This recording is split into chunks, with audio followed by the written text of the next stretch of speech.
Hello बच्चों, जैसा कि हमने पिछले वीडियो में महात्मा बुद्ध के जीवन वृत्त के बारे में बात की थी, चर्चा की थी, प्रकाश डाला था। आज हम बात करते हैं महात्मा बुद्ध के द्वारा धर्म प्रसार।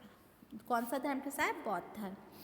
अब वे इस ज्ञान हमने देखा था पिछले वीडियो में कि उन्हें वैशाख मास की पूर्णिमा को, जब वे 35 वर्ष की आयु उनकी थी, तब उन्हें ज्ञान की प्राप्ति हुई और उस ज्ञान की प्राप्ति को ही कहा गया, इस घटना को ही कहा गया संबोधि बुद्धत्व। और उसके पश्चात ही उनका नामकरण बुद्ध कहलाने लगे और जहाँ उन्हें हुई वह पीपल का वृक्ष था जिसको बोधि वृक्ष कहा गया, जो कि बौद्ध गया में है। तत्पश्चात अब जो ज्ञान मिला उसको इस कृपण के धन की भांति नहीं रखना चाहते थे और इसके प्रसार से वे विश्व का कल्याण करना चाहते थे। अतः वे सारनाथ गए। वहाँ सर्वप्रथम उन्हीं 5 ब्राह्मणों को अपना अनुयायी बनाया जिन्होंने आहार ग्रहण करने पर भोगवादी कहकर उन्हें छोड़ दिया था। उनको ही बुद्ध ने पहला उपदेश दिया। यह घटना धर्मचक्र प्रवर्तन के नाम से विख्यात है। धर्मचक्र प्रवर्तन क्या है? जहाँ पे जहाँ उन्होंने 5 ब्राह्मणों जो कि उनको छोड़ के चल गए थे, जब उन्होंने सुजाता नाम की महिला से खीर खा ली थी, तब वो 5 ब्राह्मणों ने उन्हें छोड़ दिया था। अब क्या है? उन्हीं 5 ब्राह्मणों को उन्होंने अपना अनुयायी बनाकर पहला उन्होंने ज्ञान बांटा, उनको स्पिरिचुअल लेक्चर दिया, जिसको कहा गया, पहला उपदेश दिया गया जिसको कहा गया धर्मचक्र प्रवर्तन। अशोक ने अपने शासनकाल में यहाँ पर भी एक प्रस्तर स्तंभ तथा स्तूप का निर्माण करवाया। इसके पश्चात महात्मा बुद्ध बनारस गए। वहाँ उन्होंने अपने धर्म का उद्घोष किया। संयुक्त निकाय के अनुसार महात्मा बुद्ध ने यहाँ निम्न उपदेश दिए थे। कौन कौन से? पहला था, परिव्राजक को काया क्लेश और काम सुख से बचना चाहिए। दूसरा, दोनों अतिशय मार्गों का अनुसरण नहीं करना चाहिए। तीसरा, उसे मध्यम पदिपदा का अनुगमन करना चाहिए तथा सत्य चतुष्टय का पालन करना चाहिए। सत्य चतुष्टय क्या है? पहला, दुख का सत्य जो जन्म, जरा, रोग, मृत्यु, शोक, विलाप, चिंता, निराशा आदि के रूप में अभिव्यक्त होता है। दूसरा, दुख समुदय का सत्य अर्थात जन्म, राग, सुख भोग की स्प्रिया जिससे इस संसार में पुनर्जन्म होता है। तीसरा, दुख से निवृत्ति का सत्य जिससे त्याग का भाव उत्पन्न होता है और तृष्णा का अंत हो जाता है। और चौथा, मध्यम पतिपदा अर्थात मध्यम मार्ग जिससे दुख से निवृत्ति होती है। यहाँ उनके 60 अनुयायी हो गए।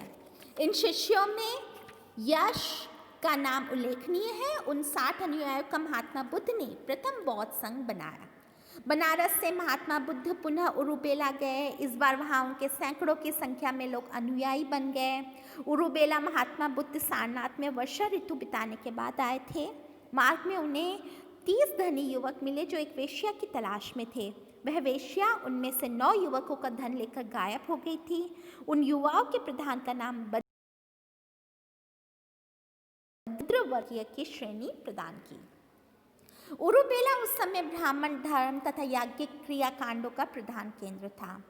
वहाँ अग्निहोत्री जटिल ब्राह्मण रहते थे। महात्मा बुद्ध ने 3 अग्निहोत्री ब्राह्मणों को अपना शिष्य बना लिया। वे तीनों आपस में सहोदर थे, मुख्य कश्यप, नदी कश्यप और गया कश्यप।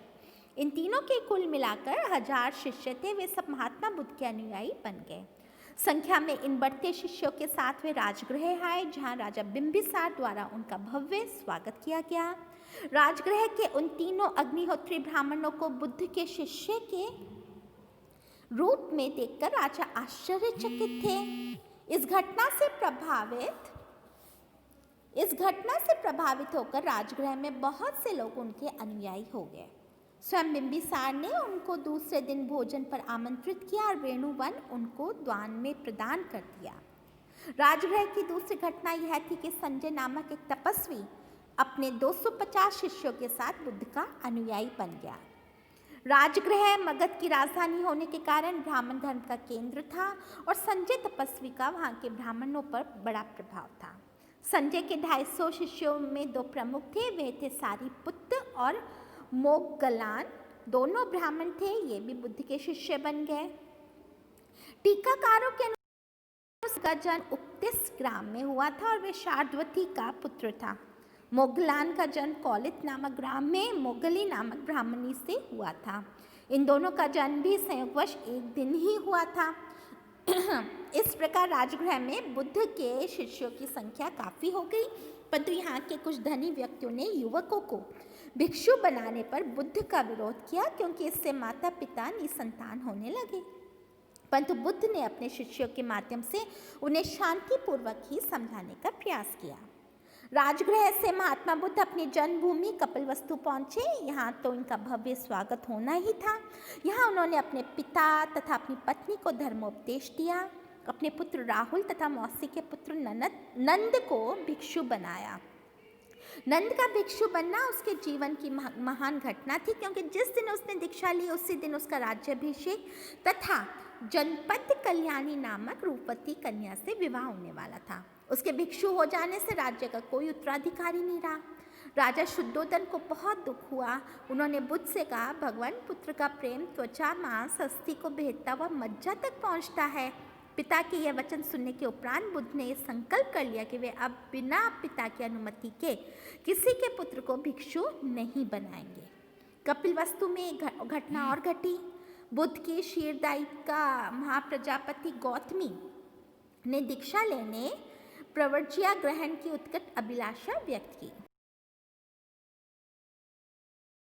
विरुद्ध उन्होंने उसे 3 बार इनकार किया, परंतु वह उनका पीछा ही करती रही और एक दिन अपने सिर के केश मुंडवाकर अपनी अनेक अनुगामी स्त्रियों के साथ उनके समक्ष पुनः उपस्थित हो गई।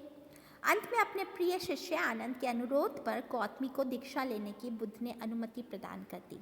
संघ में स्त्रियों के प्रवेश तो समानता के अधिकार पर ही दिया, पर उन्हें अनुशासन के कठोर नियमों से जकड़ दिया। कपिलवस्तु से लौटते मार्ग में अनुप्रिय नामक स्थान पर शाक्य वंशीय नरेश, भद्रिक, अनुरुद्ध, उपाली और देवदत्त उनसे मिले। बुद्ध ने उन्हें भी धर्मोपदेश दिया। परिणामतः वे भी भिक्षु बन गए। उन्होंने बौद्ध धर्म के प्रसार में महत्वपूर्ण भूमिका निभाई। आनंद भी शाक्य वंशज ही था। देवदत्त बुद्ध का चचेरा भ्राता था। उसे महात्मा बुद्ध से ईर्ष्या हो गई, अतः उसने 500 शिष्यों के साथ गयासीस नामक स्थान पर अलग संघ बनाने का प्रयास किया, परंतु सारिपुत्र और मोगलान ने जाकर गुमराह भिक्षुओं को समझाया और उन्हें वापस अपने संघ में ले आए। इस प्रकार देवदत्त संघ का अध्यक्ष बनने में असफल रहा, परंतु इस दिशा में उसने अपने प्रयास नहीं छोड़े। वह बुद्ध के मार्ग में निरंतर बाधाएं उत्पन्न करता रहा। महात्मा बुद्ध ने राजगृह को अपने धर्म प्रसार का केंद्र बनाया। बिंबिसार की रानी क्षेमा भी संघ की सदस्य बन गई। यही श्रावस्ती का श्रेष्ठी सुदत्त आया। बुद्ध के उपदेशों से प्रभावित हो वह उनका अनुगामी बन गया और राजकुमार जेत का उद्यान बुद्ध के निवास के लिए अर्पित कर दिया।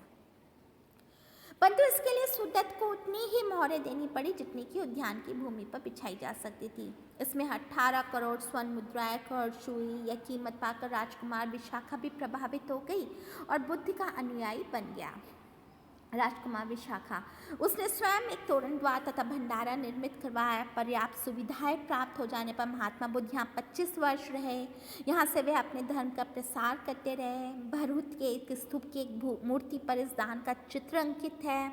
इसमें दर्शाया गया है कि एक गाड़ी है जिसमें बैल खोल दिए गए हैं और उस पर से उतारी जा रही है। चौकोर स्वर्ण मुद्राएं उद्यान की भूमि पर बिछाई जा रही है। वेदिका में एक बोधि वृक्ष है जो भगवान बुद्ध का प्रतीक है। श्रावस्ती में विशाखा की आर्थिक सहायता से एक विशाल विहार निर्मित कराया गया। बुद्ध ने विशाखा को दीक्षा देकर उसे अपना अनुयायी बनाया। श्रावस्ती का यह विहार बौद्ध धर्म के प्रसार का महान केंद्र बन गया। इसके उपरांत बुद्ध को वैशाली आने का निमंत्रण मिला। उस समय वहाँ महामारी फैली हुई थी, जिससे मुक्ति पाने के लिए वहाँ के लोग महात्मा बुद्ध के दर्शनों के अभिलाषी बने हुए थे। यहाँ लिच्छवी संघ ने बुद्ध का एक सम्राट की भांति स्वागत किया। यहाँ इस संघ ने बुद्ध के आवास के लिए कुटागार, शाला, अनाज का भंडार तथा 8 उद्यान भेंट किए। वहाँ की गणिका अम्बपाली आम्रपाली बुद्ध के दर्शनार्थ आई। बुद्ध से प्रभावित होकर उसने आम्रपाली वन बौद्ध संघ को समर्पित कर दिया। आम्रपाली बुद्ध की अनुयायी बन गई। महात्मा बुद्ध जब भी वैशाली आते इसी आम्रपाली वन में ठहरते थे। अपने धर्म प्रसार के 20वें वर्ष महाबुद्ध श्रावस्ती में ही थे। यहाँ उनकी तिस नामक भिक्षु से मुलाकात हुई जो चर्म रोग से पीड़ित था। बुद्ध स्वयं ने उनकी सेवा की और अपने भिक्षुओं को संबोधित किया, तुम लोगों के माता पिता नहीं है, इसलिए तुम लोग एक दूसरे के माता पिता बने। इसी प्रवास के समय दूसरी घटना क्रूर डाकू अंगुलीमाल से भेंट होना था। उसे अपराधों से विरत करने की दृष्टि से बुद्ध चालिका के समीप वन में गए। अपनी मधुर वाणी व दिव्य दृष्टि से उसे प्रभावित कर बौद्ध भिक्षु बना लिया। अंगुलीमाल के इस परिवर्तन से सम्राट प्रसेनजीत बहुत प्रसन्न हुए और जब उन्होंने अंगुलीमाल को वस्त्र तथा अन्य वस्तु देने का प्रयास किया तो उसने लेने से इनकार कर दिया और कहा, बस राजन, मेरे पास अपने 3 चीवर है। अब हम करते हैं महात्मा बुद्ध का महापरिनिर्वाण। यह बच्चों हम नेक्स्ट वीडियो में करें महात्मा बुद्ध का परिनिर्वाण, राइट।